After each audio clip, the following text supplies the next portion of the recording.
également le deuxième jour, dans l'après-midi, vous avez rencontré au centre des expositions du Louvre votre client italien Krilmat.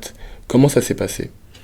Oui, alors ça, c'était pas prévu. Du coup, c'était un peu intense. On a fait un petit changement au mode agile, on va dire.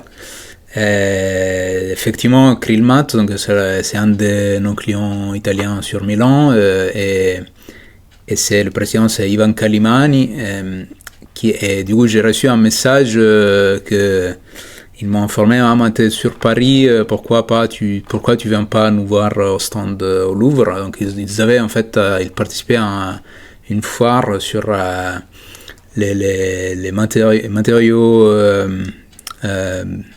des biomatériaux du futur, donc par rapport au packaging. Donc ils ont venu à Paris, et donc je suis passé aller le voir, et de temps en temps il y avait des clients français intéressés, donc je les aidais un peu à échanger avec eux. Et l'idée, c'est en fait leur business model, il est très intéressant parce que l'objectif, c'est de réduire tout ce qui est plastique traditionnel, donc du polypropylène ou de l'ABS, avec un biomatériel avec plus ou moins les mêmes caractéristiques techniques, mais capable de réduire en fait d'environ 70% l'impact carbone. Donc c'est hyper intéressant.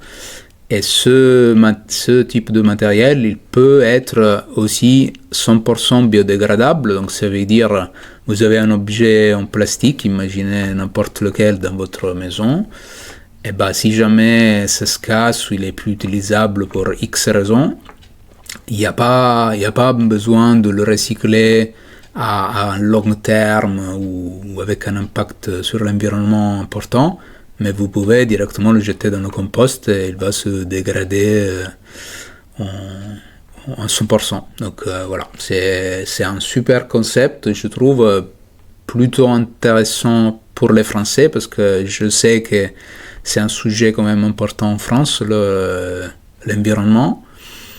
Et donc voilà, c'est pour ça que je les aide à se développer sur le marché français.